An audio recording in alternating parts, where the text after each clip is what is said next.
ओम शांति। आज 9 दिसंबर 2022 की साकार मधुर मुरली।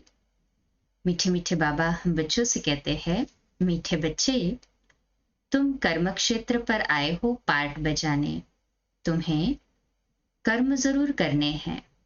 आत्मा का स्वधर्म शांति है, इसलिए शांति नहीं मांगनी है, स्वधर्म में टिकना है। सभी टिके हुए ना स्वधर्म में, शांति की अवस्था में। कहें हाँ जी बाबा। आज का प्रश्न है, बने बनाए ड्रामा को जानते हुए भी बाप तुम्हें कौन सी बात नहीं बतलाते, कारण क्या है? बाबा उत्तर देते, बाप जानते हैं कल क्या होने वाला है, तो भी बताएंगे नहीं। ऐसे नहीं कल अर्थक्वेक होगी ये आज ही बता दे। अगर बतला दे तो ड्रामा रियल ही ना रहे। तुम्हें सब कुछ साक्षी होकर देखना है। अगर पहले से ही पता हो तो उस समय तुम्हें बाप की याद भी भूल जाएगी। पिछाड़ी की सीन देखने के लिए तुम्हें महावीर बनना है, अचल अडोल रहना है। इसलिए अपना पुरुषार्थ बढ़ाना है। जितना बहुत काल का योग का अभ्यास होगा तो अंतमति सदगति होगी ना, अचल अडोल अवस्था होगी। बाप की याद में शरीर छोड़े, इसके लिए परिपक्व अवस्था बनानी है। ओम शांति। ओम शांति का अर्थ बच्चों को समझाया है। मनुष्य कहते हैं मन की शांति चाहिए, वह कैसे मिले? इस पर शायद एक किताब छपी हुई है। बाप ने बच्चों को समझाया है। तुम भी कहते हो ओम शांति। अब इसका अर्थ क्या है? कोई तो ओम का अर्थ भगवान समझते हैं। बाप भी कहते हैं ओम शांति। ओम अर्थात मैं आत्मा हूं। पीछे फिर कहते हैं मेरा शरीर है। तो आत्मा खुद ही कहती है ओम शांति। मेरा स्वधर्म है ही शांत, और रहने का स्थान भी निर्वाण धाम, अर्थात जहां वाणी नहीं है, वाणी नहीं है तो क्या कहेंगे, शांति धाम है। आत्मा खुद अपना परिचय देती है कि मैं शांत स्वरूप हूं। फिर पूछने की दरकार ही नहीं रहती कि मन की शांति कैसे मिले। बाप भी कहते हैं ओम शांति। मैं भी परम आत्मा हूं। तुम सब बच्चों का बाप हूं, शांति धाम में रहने वाला हूं। तुम आत्माओं ने यहां शरीर धारण किया है पार्ट बजाने। फिर मन की शांति का तो प्रश्न ही नहीं उठ सकता। ओम का अर्थ भी कोई नहीं जानता, इसलिए धक्के खाते रहते हैं। मन की शांति के लिए धक्के खाते हैं ना। आत्मा जब अशरीरी है तो है ही शांत। शरीर में आने से कर्मेंद्रियां जरूर काम करेंगी। कर्म क्षेत्र पर जरूर काम करना पड़ता है ना, तो शांति पर कोई किताब बनाने की दरकार नहीं है। बाबा कहते शांति पर किताब बनाने से बेटर उससे एक्सपीरियंस करना, ये इंपॉर्टेंट है। किताब बना के क्या फायदा जब उसको प्रैक्टिस ही ना कर पाए। तो ये तो सेकंड की बात है समझने की। आत्मा खुद ही कहती है ओम शांति। बाकी क्या चाहिए, कहां से शांति आएगी? आत्मा का देश शांति धाम है। अभी तो वहां जाकर बैठेंगे नहीं, पाठ जरूर बजाना है। वैसे ही परमपिता परमात्मा से जीवन मुक्ति पाने के लिए कोई किताब आदि की दरकार नहीं। यह तो सेकंड की बात है। किताब भक्ति मार्ग में बनाते हैं, न कि ज्ञान मार्ग में। फिर भी बाहर वालों को समझाने के लिए रियलिटी की जो समझानी है, सच्चे मन की शांति पर, सच्ची गीता पर लिखना पड़ता है।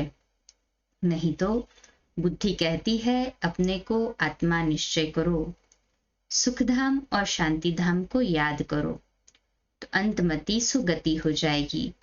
बाकी यहां थोड़े ही मन की शांति हो सकती है। शांति धाम तो है निर्वाण धाम, जहां बाप भी रहते हैं और हम आत्माएं भी रहती है। रुद्रमाला भी कहते हैं तो रुद्र ज्ञान यज्ञ भी एक ही है। ज्ञान सागर बाप ही यह ज्ञान सुना सकते हैं। बाकी ज्ञान तो बहुत प्रकार का है। साइंस का भी ज्ञान, कारीगरी का भी ज्ञान होता है, परंतु वह है व्यवहार की बातें। ज्ञान से मनुष्य बहुत अक्लमंद बनते हैं। अभी तुम बच्चों को सृष्टि के आदि मध्य अंत की नॉलेज मिली है। ये पाठशाला है, यहाँ पढ़ाया जाता है। बाप है ज्ञान का सागर, उनको सब नॉलेज है, सब वेद शास्त्र आदि को जानते हैं। रॉन्ग राइट, झूठ सच क्या है वह मैं समझाता हूँ। अब बताओ सच क्या है? सर्वव्यापी कहना ये सच है? मैं तो तुम्हारा बाप हूँ, तो बाप को थोड़ी सर्वव्यापी कह सकते हैं। सर्वव्यापी से तो कोई ज्ञान मिल ना सके ना, पुरुषार्थ भी ना हो सके। सर्वव्यापी होकर क्या करे? खुद मालिक है। भगवान को कभी पतित होना नहीं है। वह तो जब चाहे तो वापस चला जाए। यहाँ तो पतित है, इसलिए वापस कोई जा नहीं सकते। शिव बाबा तो एवर प्योर है ना, एवर पावन है, तो उनको तो जब भी परम धाम जाना चाहे वो जा सकते हैं। बाबा कहते पतित बनने से सारा ज्ञान उड़ जाता है, बुद्धि मलिन हो जाती है, योग नहीं लगता है, याद में विघ्न पड़ जाते हैं। इसलिए कोई भी पाप कर्म नहीं करना चाहिए। याद भी जरूर करना है। बाप के बिगर पुराने पाप कट नहीं सकते। ऐसे नहीं हरिद्वार में रहने से कोई पाप कट सकते हैं, नहीं, पाप तो करते रहेंगे। साधु संतों को अगर पता होता कि हमारा घर शांति धाम है तो वहां से होकर आते। बाबा तुमको सब साक्षात्कार कराते हैं, गोया तुम होकर गए हो। भक्ति मार्ग में भी साक्षात्कार होता है दिव्य दृष्टि से। तुम जब सतयुग में हो तो इन आंखों से लक्ष्मी नारायण को देखेंगे, वह भी तुमको देखेंगे। अभी साक्षात्कार में देखते हो। बाबा के पास दिव्य दृष्टि की चाबी है, वो और किसको मिल न सके। बाबा ने समझाया है कि ये चाबी मैं किसको भी नहीं देता हूँ। इनकी एवज में मैं फिर स्वर्ग की राजाई नहीं करता हूँ। तराजू इक्वल रखते हैं। तुम विश्व के मालिक बनते हो, मैं नहीं बनता हूँ। भक्ति मार्ग में जो साक्षात्कार करते हैं वह भी मूर्ति में थोड़ी ही ताकत है। बाबा कहते हैं मैं मनोकामना पूर्ण करने के लिए साक्षात्कार कराता हूँ। गणेश हनुमान आदि जिसकी पूजा करते हैं तो साक्षात्कार मैं कराता हूँ। परंतु वो लोग समझते हैं परमात्मा सब में है, इसलिए सर्वव्यापी कह दिया है। कितना गपोड़ा कर दिया ना, उल्टा ज्ञान ले लिया है। वास्तव में सब ब्रदर्स है, सब में आत्मा है। सब फादर तो हो ना सके। सभी आत्माएं पुकारती है हे गॉड फादर रहम करो, तो सब बच्चे हो गए ना। बच्चे बाप से वर्षा लेते हैं तो देह का अभिमान छोड़ना पड़े। बस मैं आत्मा बाप से वर्षा ले रही हूँ। आत्मा को मेल व फीमेल नहीं कहते। भल चोला फीमेल का है, परंतु ये कहना ठीक है कि वर्षा ले रहा हूँ। बाप से वर्षा लेने का सबको हक है। मैं क्रिश्चियन हूँ, मैं फलाना हूँ, ये सब तो शरीर के धर्म है ना। आत्मा का तो एक ही है। आत्मा का तो स्वधर्म ही शांति है। शरीर बदलता है तब कहते हैं ये मुसलमान, ये हिंदू। आत्मा का नाम नहीं बदलता, शरीर का बदलता है। बाप तो है ही पतित पावन ज्ञान का सागर। बाप की महिमा अलग हो जाती है। वह शांति का सागर, ज्ञान का सागर है। उनके साथ योग लगाने से हम शांति धाम चले जाएंगे। सो भी अभी ऐसा योग कभी कोई लगा नहीं सकते। तुम शांति धाम को जानते हो, बाकी याद तो शिव बाबा को करते हो ना। सन्यासी कहते हैं हम ब्रह्म ज्ञानी हैं, ब्रह्म से योग लगाते हैं, परंतु उनसे विकर्म विनाश नहीं हो सकते, वो योग ही रॉन्ग है। ब्रह्म अर्थात रहने का स्थान, ब्रह्म ज्ञानी अथवा तत्व ज्ञानी, बात तो एक ही है। बाप कहते हैं इन्हों का भ्रम है। पतित पावन ब्रह्म नहीं हो सकता। पतित पावन तो प्रैक्टिकल में शिव बाबा है ना, आत्माओं का बाप शिव है, उनको ही पतित पावन कहा जाता है। बाकी वापस तो कोई जा नहीं सकते। जब तक बाबा परमधाम का दरवाजा न खोले, हम सब को रिटर्न न ले जाए।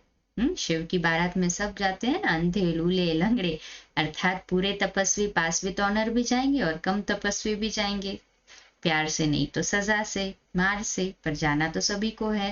हाँ, फिर बाबा कर्म भोग की, सजा की, साक्षात्कार की भी सभी को विजन देंगे, साक्षात्कार होगा कि किस पाप की ये सजा मिल रही है। तो सभी को सतो प्रधान से तमो प्रधान तो बनना ही है। जबकि पहला नंबर श्री नारायण ही बनता है, तो और सभी भी जरूर तमो प्रधान बनेंगे। पहला नंबर श्री नारायण थे, वो भी पतित बने, तमो प्रधान बने, तो हम भी तो बनने ही है ना। पुनर्जन्म लेते आएंगे, ये भी बुद्धि में रखा जाता है। तुम जानते हो हर एक धर्म वाले कितने जन्म लेते होंगे। देवता को कहेंगे, हाँ देवताओं को कहेंगे पूरे 84 जन्म लेते हैं। औरों के जन्म एक्यूरेट नहीं बता सकते, क्योंकि आदि से अंत तक आने वाले उनके एक्यूरेट बता सकते हैं।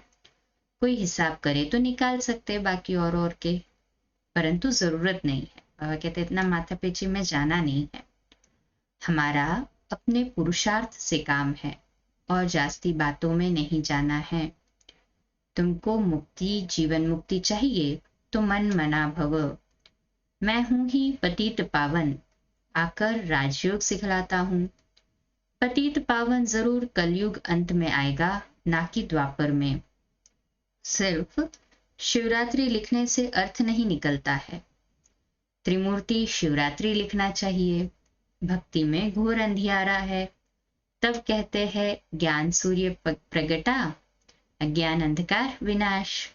जरूर कलयुग का अंत होगा ना, होना है ना अभी तो कलयुग का अंत। कहे हाँ जी बाबा, रोशनी है सतयुग में, बाप जरूर संगम पर आएगा। सब पतित बने तब तो बाप आकर पावन बनाए, क्योंकि सबका कनेक्शन है ना। बहुत सन्यासी लोग भी कहते हैं मन की शांति कैसे होगी, आत्मा का स्वधर्म ही शांत है, फिर भी पूछते हैं कि मन की शांति कैसे होगी। जैसे भारतवासी देवी देवताओं को भूले हुए हैं, वैसे आत्मा भी अपने स्वधर्म को भूली हुई है।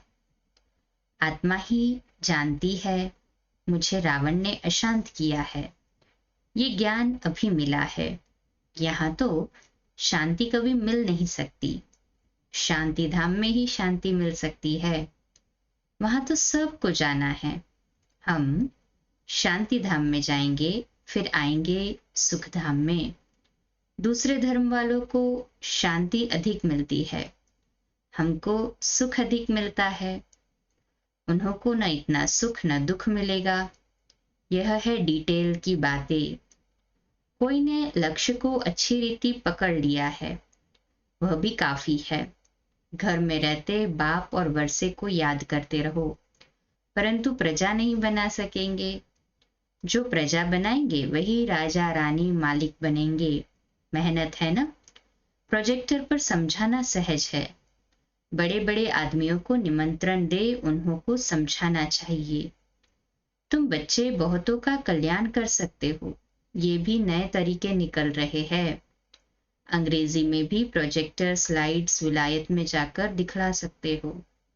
ये गोला आदि जब देखेंगे तो समझेंगे कि यह है भारत की फिलॉसफी। यह नॉलेज बाप ही दे सकते हैं। यह है रूहानी ज्ञान, रूह से ही रूहानी ज्ञान मिलता है। सच्चे डॉक्टर ऑफ फिलॉसफी भी तुम हो। डॉक्टर ऑफ फिलॉसफी जो पीएचडी का टाइटल देते हैं ना, बाबा कहते सच्चे सच्चे तुम हो। बाप है रूहानी सर्जन, रूहों को इंजेक्शन लगा रहे हैं। लगाते हैं ना बाबा रोज हमें ज्ञान इंजेक्शन। कहें हाँ जी बाबा। तुम्हारा है सब गुप्त। वो लोग तो बैठ शास्त्र आदि पढ़ते हैं तो उनका तो बहुत मान होता है। वह रूहों को पतित समझते नहीं, निर्लेप कह देते हैं। तो सच्ची सच्ची नॉलेज तुम ही दे सकते हो। ये भी समझाया है, वह है हद का संन्यास और तुम्हारा है बेहद का संन्यास। जो बेहद का बाप ही सिखलाते हैं। वह है हठयोग, यह है राजयोग। वो हठयोग से कर्मेंद्रियों को वश करने चाहते हैं, तुम राजयोग से कर्मेंद्रियों को वश करते हो। बहुत फर्क है ना। अब बाप द्वारा तुम नॉलेजफुल बनते जा रहे हो, बन रहे हैं ना सभी नॉलेजफुल बाप द्वारा। हाँ, नशे से कहें हाँ जी बाबा, हमारा टीचर स्वयं परमात्मा बाप है। परंतु बनेंगे नंबरवार पुरुषार्थानुसार। स्टूडेंट्स तो नंबरवार होते हैं ना। ऐसे बाप के साथ कितना लव रहना चाहिए। ये है गुप्त लव। आत्मा भी गुप्त है। आत्मा जानती है हमको बाबा मिला है, दुख से छुड़ा रहे हैं। बाबा आपने तो कमाल की है, कल्प कल्प आप हमको ज्ञान देते हो, फिर हम भूल जाते हैं। बाप कहते हैं हाँ बच्चे, हमने तो कहा था ये ज्ञान प्रायलोप हो जाएगा, सतयुग में ये नॉलेज नहीं रहेगी, ये सब ड्रामा बना हुआ है, जरा भी फर्क नहीं पड़ सकता। Accurate as it is repeat होता है ना हर कल। बना बनाया ड्रामा है। जो कुछ होता है साक्षी होकर देखते चलो। विनाश होना है, स्थापना होनी है, साक्षी होकर देखना है। समझो कल अर्थक्वेक होती है तो ऐसे नहीं मैं बताऊंगा कि यह होना है, फिर तो सब प्रबंध कर ले। साक्षी होकर देखते चलो। मूल बात है मुझे याद करो, नहीं तो मुझे भी भूल जाएंगे। तुम बच्चों को महावीर बनना है। हाँ, बाबा कहते बाबा बता दे कि कल अर्थक्वेक हो समझो। हाँ, तो बाकी वो तैयारी में ही लगा देवे ना सारा समय। परंतु बाबा कहते फिर मुझे ही भूल जाए तो क्या उपयोग। तो बाबा कहते बच्चों महावीर बनो। महावीर महावीरनी को God of knowledge, goddess of knowledge कहा जाता है। गॉड ही योग सिखलाए महावीर बनाते हैं। पिछाड़ी में जब अर्थक्वेक आदि होंगी उस समय महावीर बना चाहिए। अभी तो तुम पुरुषार्थी हो, अचल अडोल रहना पड़े और साथ साथ बाबा की याद में मरे तो बहुत अच्छा। जो ज्ञान में अचल अडोल होंगे वह बैठे बैठे शरीर छोड़ेंगे, फिर कर्मातीत अवस्था में जाकर सर्विस करेंगे। बच्चों को परिपक्व अवस्था में शरीर छोड़ सूक्ष्म वतन में जाकर फिर नई दुनिया में आना है। अच्छा, बच्चों को सदैव अपना चार्ट देखना है, जो हम बाबा से पूरा वर्षा पाए। कोई भी बात के संशय में आकर पढ़ाई कभी नहीं छोड़नी चाहिए। बाबा बार बार कहते हैं मुझे याद करो तो विकर्म विनाश होंगे। अच्छा, मीठे मीठे सिकलदे बच्चों प्रति माता पिता बाप दादा का याद प्यार और गुड मॉर्निंग। रूहानी बाप की रूहानी बच्चों को नमस्ते। हम रूहानी बच्चों की रूहानी माता पिता बाप दादा को याद प्यार, गुड मॉर्निंग और नमस्ते। वाह बाबा वाह, शुक्रिया बाबा शुक्रिया। धारणा के लिए मुख्य सार है, पहली पॉइंट, किसी भी बात में संशय बुद्धि बन पढ़ाई नहीं छोड़नी है, अपनी स्थिति अचल अडोल बनानी है, एक बाप से सच्चा लव रखना है ना बाबा से सच्चा सच्चा लव। कहे हाँ जी बाबा। दूसरी पॉइंट है, अपना टाइम विस्तार की बातों में वेस्ट नहीं करना है, बुद्धि किसी भी कर्म में मलिन न हो, इसका पूरा ध्यान रखना है। आज का मीठा मीठा वरदान है, मनसा वाचा कर्मणा और सबंध संपर्क में पवित्रता की धारणा द्वारा परम पूज्य आत्मा भव। तो आज का हमारा सोमान लिखने के लिए और अभ्यास करने के लिए, मैं परम पूज्य आत्मा हूँ, मैं परम पूज्य आत्मा हूँ। इसका विश्लेषण है, पवित्रता सिर्फ ब्रह्मचर्य नहीं लेकिन मनसा संकल्प में भी किसी के प्रति नेगेटिव संकल्प नहीं हो, बोल में भी कोई ऐसे शब्द न निकले, संबंध संपर्क भी सबसे अच्छा हो, किसी में जरा भी अपवित्रता खंडित न हो, तब कहेंगे पूज्य आत्मा। तो पवित्रता के फाउंडेशन को चेक करो। सदा स्मृति में रहे कि मैं परम पवित्र पूज्य आत्मा इस शरीर रूपी मंदिर में विराजमान हूँ। कोई भी व्यर्थ संकल्प मंदिर में प्रवेश कर नहीं सकता। क्या स्मृति रहे कि मैं पवित्र परम पवित्र पूज्य आत्मा इस शरीर रूपी मंदिर में विराजमान हूँ, तो कोई भी व्यर्थ संकल्प इस मंदिर में प्रवेश नहीं कर सकता। कितना सुंदर अनुभव है ना। प्रैक्टिकल में इम्प्लीमेंट करके देखना, आज से करके देखेंगे ना हम सभी। कहें हाँ जी बाबा। आज का स्लोगन है, अपने भविष्य को स्पष्ट देखने व जानने के लिए संपूर्णता की स्थिति में स्थित रहो। अपने भविष्य को स्पष्ट देखने व जानने के लिए संपूर्णता की स्थिति में स्थित रहो। अच्छा, कम बोलो, धीरे बोलो, मीठा बोलो, सत्य बोलो, सोच समझकर बोलो, निमित्त भाव, निर्माण भाव, निर्मल वाणी। 2 मिनट के लिए शक्तिशाली योग के प्रकंपन फैलाते हैं साइलेंस में बाबा के घर के लिए।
अच्छा, आज का नया दिन आप सभी को मुबारक हो, मुबारक हो, मुबारक हो। आज रात्रि क्लास में मिलते हैं 8:45 बजे और कल सुबह लाइव अमृत वेला मेडिटेशन 3:30 से 4:30 और नेक्स्ट लिंक 4:45 से 5:15 प्यारे मीठे बाबा की मधुर मुरली। शुभ दिवस। ओम शांति।